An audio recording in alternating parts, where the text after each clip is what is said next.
ଲିଜା ତ ଭାରି ଆଉ ଡାକୁନି ଡାକିଲେ ପକେଇନେ ଆସୁନି। ହ୍ୟାଲୋ ହ୍ୟାଲୋ ମୁଁ କହିଲି ଯେ ନିହାତ ତାର ହ୍ୟାଲୋ ହ୍ୟାଲୋ ତାର ପ୍ରୋଫାଇଲ ଗ୍ରୁପ କି ନବାର ନାହିଁ ରିକ୍ୱେଷ୍ଟ ପଠେଇନେ ରିଜେକ୍ଟ ସେ ତାର ପୁରା বাইরে ପିଲାଙ୍କ ସହିତ ମିଶି ଗଲାଣି ଆଉ ଆମର କଣ। ଆରେ ଭାଇ ମୁଁ ଭାବିଲି ସେ ପିଲାଟା ହେଇଥିବ ସେଥିପାଇଁ ମୁଁ ଓରେ ବାବା ଏମିତି କଥା ତାହେଲେ। ହ୍ୟାଲୋ ରାକେଶ ତମେ ହାଲୁ ବୋଲି ଆଉ କୁହନି ହେଲା। ରାକେଶ ଆଜ୍ଞା ମାଇକ ତମେ କେ ସବୁଦିନ ଆଲୁମିନିୟମ ବଢିଆ ହଉଛ ଆଲୁମିନିୟମ। ମୁଁ ତତେ ଯୋଉ କାଲି କହିଥିଲି ଝିଅ ଆସିନେ ମତେ ଫୋନ କରିବୁ କରିଥିଲୁ। ମୁଁ ଶୋଇ ପଡିଥିଲି ଆ। ଶୋଇପଡେ ତୋ ସହିତ ଆଜି ପାଖରେ କଥା ନାହିଁ ମୋର ଚାଲ। ତମ ଭିଡିଓ କହିଲ ଭିଡିଓ ଦେଖିଲା ତମେ ଗୀତ ମୁଁ ତ ଗୋଟେ ଗୀତ ପକେଇ ଦେଇଛି ସିଏ ଗୋଟେ ଗୀତ ଅଲଗା ଚେଞ୍ଜ କରିଦେଇଛି। ତମେ ଗୀତଟା ଭଲ ଗୀତଟା ଜୀବନ ପିତା ସେ ଗୀତଟା ବନେଇକି ଦେଇଥିଲି କଷ ଭଳିଆ କରିକି ଦେଇଥିଲି।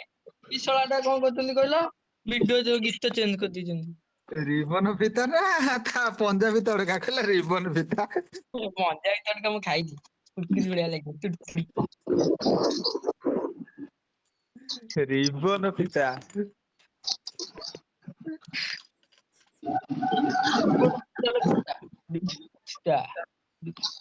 ଚାଲ ସିଏସ ଲୋକ ଖେଳିବା ଚାଲ।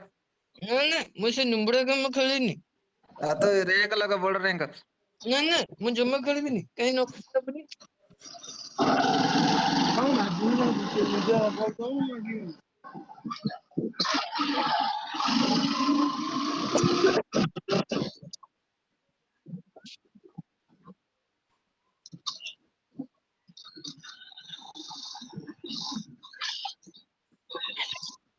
ବେ ଲଗଉନ ବେ। ରହିଯା 5 ମିନିଟ୍ ଜମା 5 ମିନିଟ୍ ଖାଲି ଟିକେ କଥା ହଉଥା 5 ମିନିଟ୍ ଜମା। 5 ମିନିଟ୍ ପୁରା କଣ ତ ପୁରା ଗୋଟେ ଗୀତଟେ ଗାଇବି ସମସ୍ତେ ହସିବନି ହେଲା।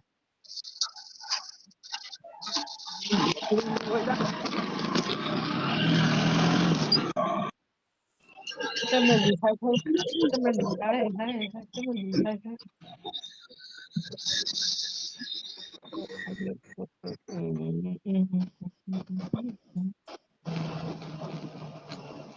ରାକେଶ ଆଜ୍ଞା।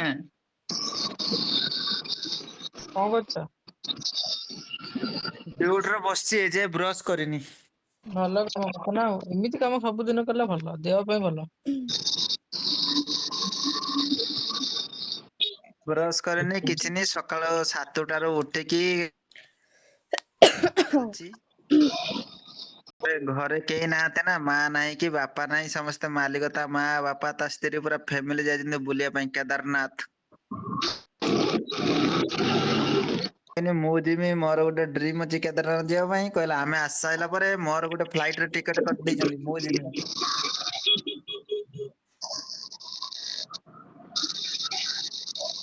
ଚମେଲି ହାଏ ହାଏ ମୁଁ ସବୁ ଯାଇଛି କେଦାରନାଥ ଜମା ଯାଇନି। କେଦାରନାଥ ହେଲେ ଆମ ମନ୍ଦିର ତରଫରୁ କ୍ୟାମ୍ପ ପଡନ୍ତା ଡେଲି ଯାଆନ୍ତି। କଣ ଚମେଲି ହାଏ ହାଏ। ଏଇଟା ତ ଚମେଲି ହାଏ ହାଏ ଗୀତ ଶୁଣି ମତେ ଏଇଟା ପସନ୍ଦ ହେଇଲା। ଚମେଲି ହାଏ ତୋରିଲ ଭାରି ଫୁଲେଇ ମୁହଁ ମୋଡି ଦେଇ ଯାଉ ପଳେଇ କଥାରେ ଚାଲି ତୋ ମନି ଚାଲି।